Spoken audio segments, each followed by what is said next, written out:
Ladies and gentlemen, good evening, and welcome to this celebration of Roger Scruton's last book, Wagner's Parsifal, which is published by Allen Lane Penguin this week. My name is Stuart Proffitt, and I'm one of the publishing directors at Penguin, Roger's editor for this book, as I was for The Ring of Truth. And there are, I think, there are exactly so far 63 of us celebrating this evening. And I'm sorry that we have to limit the number of active participants to only a handful of the many who I know would like to show their appreciation of Roger. We have two speakers this evening, both friends of Roger's who have been involved in the book. First, Fiona Ellis, who is the Professor of Philosophy and Religion at Roehampton University. And secondly, Jonathan Gaisman, who has been discussing Wagner with Roger for many years, each of whom are going to speak for about 5 minutes. And we will then go to Sunday Hill Farm, to the Scrutopia of Roger's imagination and his bylines, where Sophie will speak to us and will ask us all to raise a glass to Roger and his book. So do please make sure that you have something refreshing to hand. I hope there'll be time for a few questions at the end. So while this is going on, if you would like to ask a question or make a comment, please use the chat box facility, which I hope you have visible. And Izzy Lart, who has been essential to all our and Roger's work on the book, will pick them out and read out a couple towards the end of our allotted 30 minutes. I think that, again, with the help of Scrutopia, copies of the book are on sale via Roger's website. I think I can glimpse a pile of them behind Sophie down there. The website will be an excellent way to get hold of them. And of course, you can always go to your favorite online bookseller. I should perhaps say a word about the finishing of the book. Roger was able last year not only to answer all my not very extensive editorial questions, but also all the copy editor's questions. So the text really is as he wanted it. This is absolutely not a book which has in any way been completed by anybody else. We've been greatly helped in the proofreading, particularly that of the musical examples, by Roger's friend, Professor Robin Holloway of Caius College, Cambridge. But every last word and sentence and expression is Roger's own. As a number of people have already remarked in reacting to the book, it is extraordinarily appropriate, if desperately premature, that Roger's last book should be about Wagner's last opera. There's a superb review which will appear in tomorrow's Spectator by Sue Prideaux, I think it's the lead review, where she closes by saying, quote, "What enormous satisfaction readers will have in following the journey of one of our greatest philosophers, making sense of his own life through another's sublime work of art." And for me, working with Roger and reading the book closely, I came to understand, as Sue Prideaux indicates, the way in which he believed that human life could best be lived to its full with the help of, even through the prism of, its great artistic and cultural achievements, of which Parsifal is a supreme example.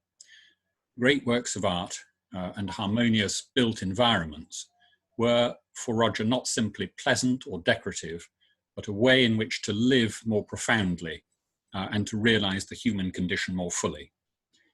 I think that many of us feel this in a vague kind of way, but Roger was actually able to articulate it through his writing.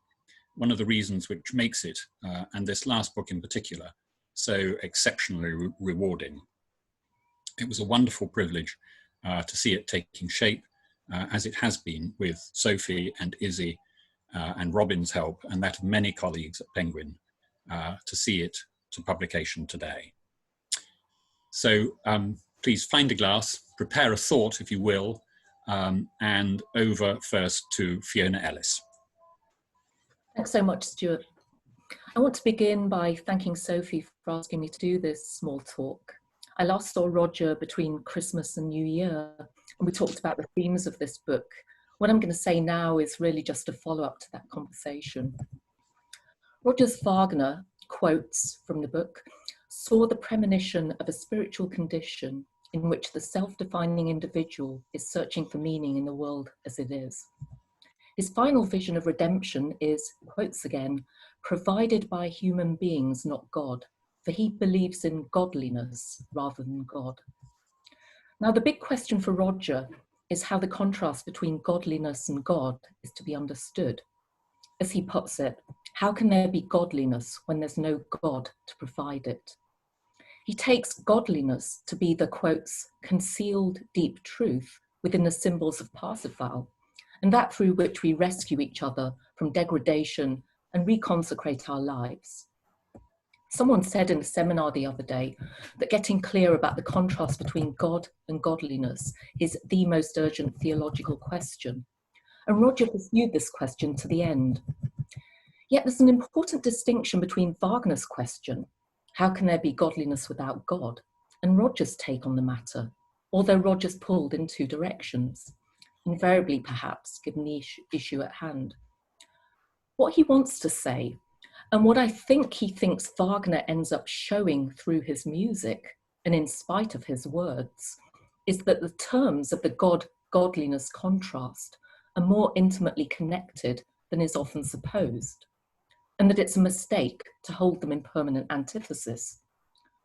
Roger's way of giving expression to this more traditionally religious alternative is to say that, quotes, the primal mystery is coiled in the heart of being, and that we ourselves can partake in this mystery. Now, God's a central part of the picture here, and we have a neat and telling inversion of Sartre's more nihilistic talk of the nothingness, which is coiled like a worm at the heart of our being.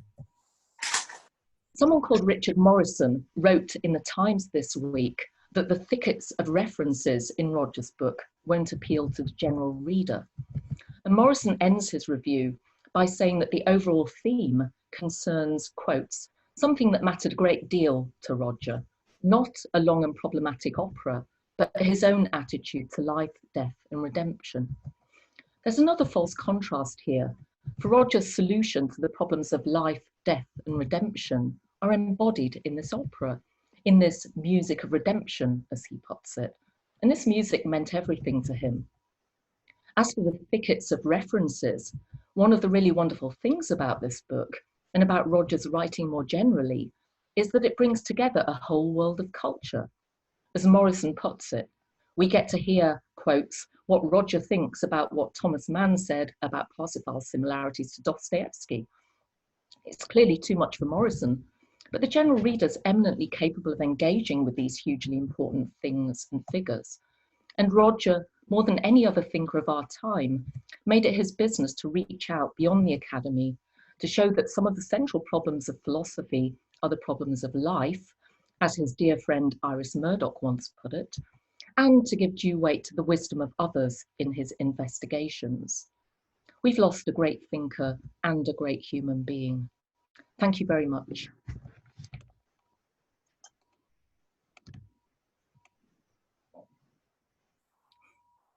Okay. So, Fiona, thank you. Can we now go to Jonathan, please, who I think is somewhere in Wiltshire? Can you hear me? Oh, good. Yes. I'm very grateful that Sophie asked me to say a word about this book tonight, because it goes right back to the beginning of my relationship with Roger. I just got back from Bayreuth, which was about 12 years ago, where I'd seen a typically way out production of Parsifal. I remember that Klingsaw was wearing a bald wig and full evening dress from the waist up, and fishnet stockings and suspenders from the waist down. As a depiction of castration, it didn't strike me as all that subtle.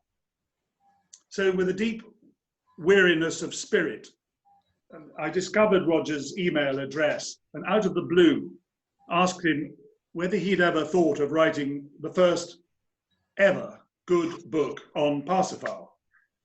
following his brilliant treatment of Tristan and Isolde a few years earlier.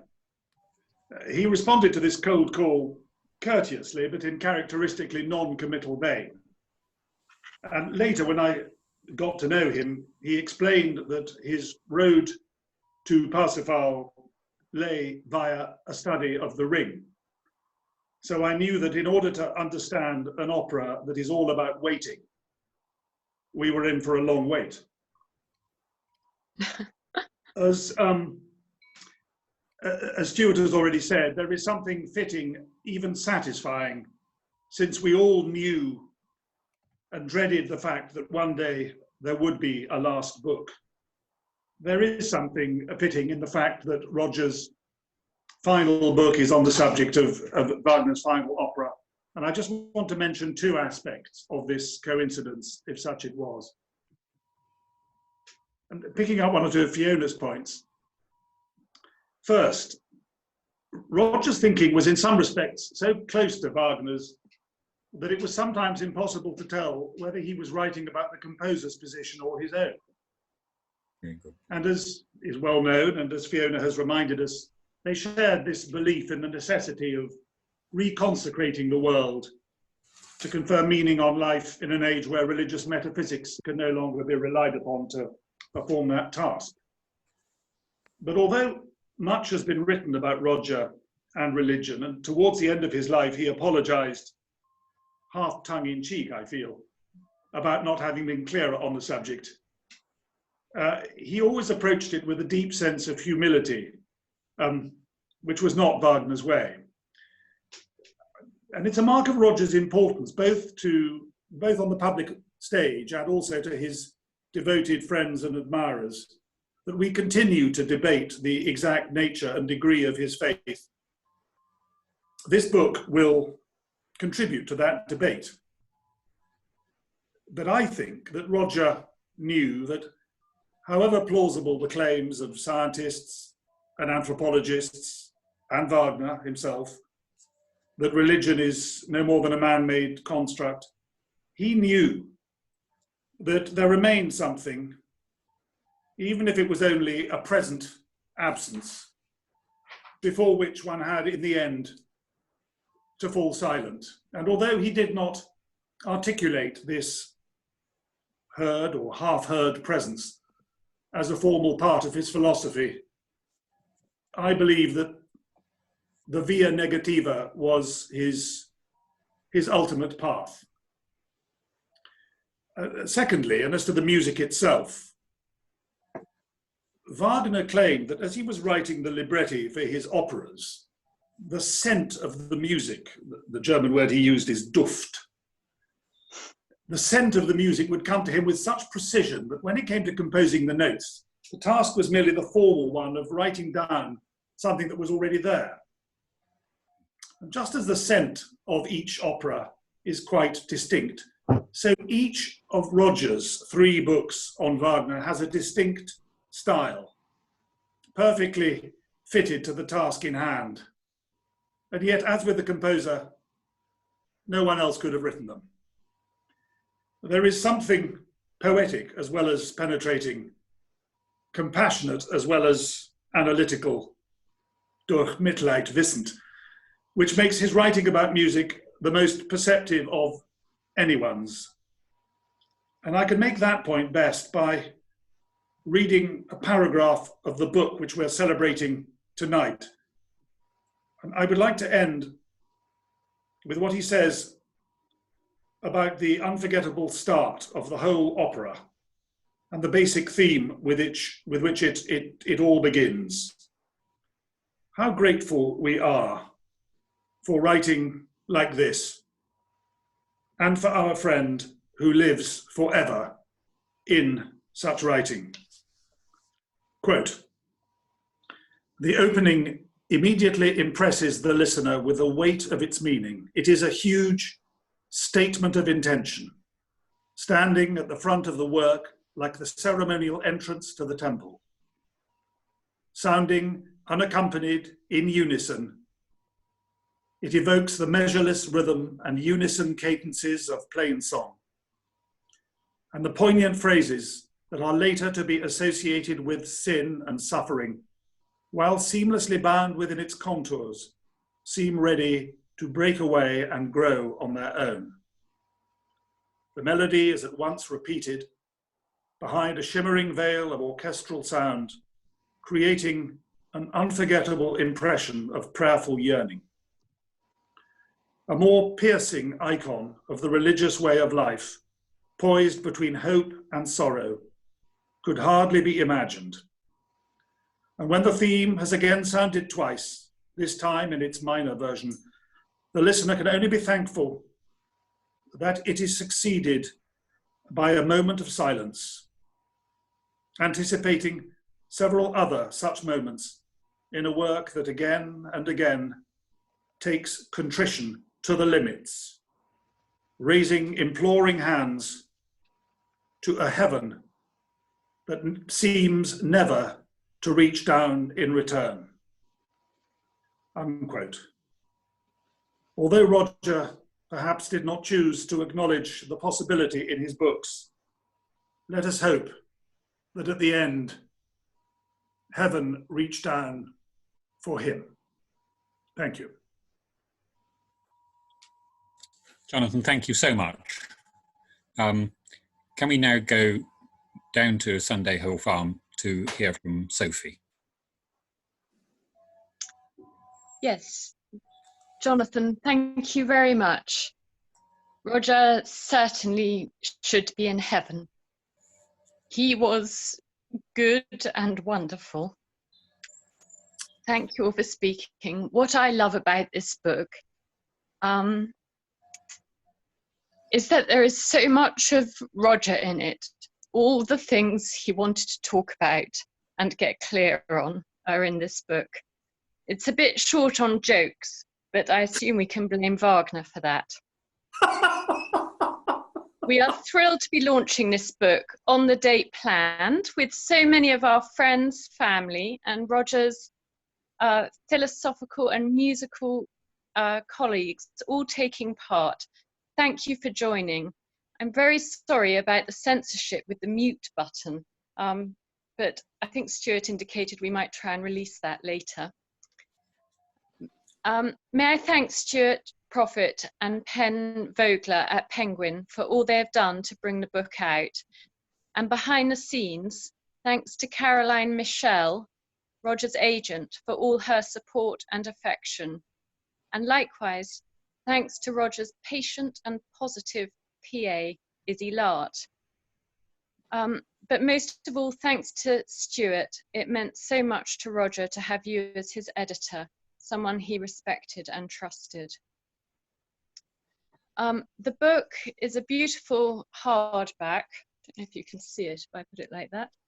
Slim and with nice wide margins. Roger would have loved it. He loved qualities like that in a book. He'd be particularly pleased to see the music examples as part of the text. He always was very concerned to get this right. And I would like to thank the composer, James Francis Brown, and the typesetters at Penguin for all their hard work on the computer to get this right. Thank you. Roger would have finished his own introductory remarks after holding up the book by saying it's a bargain at £20 and you should all purchase a copy. Roger sent the book to people whose opinion he valued very much, Jonathan and Fiona being two of them, and I'm so grateful to you both for speaking tonight. I know you both loved Roger very much, and it must have been very difficult for you to do this. Thank you. Roger thanks people who read and commented on the manuscript in the preface. Just reading their names brings back happy memories of Roger enjoying their company and the high culture they all share. This book is a window into that high culture, which, although it sounds difficult, I think Roger makes easy by his wonderful writing. One of the friends he thanks is Robin Holloway, who I would also like to thank both for his final proofread and also for christening Scrutopia. Ah, Scrutopia, he exclaimed, with an appreciative smile when he arrived for a weekend to discuss ideas, play duets, and drink many bottles of wine with Roger. So, with thanks to you all from Scrutopia, may we now fill our glasses and toast, yes, Wagner's Parsifal by Roger Scruton.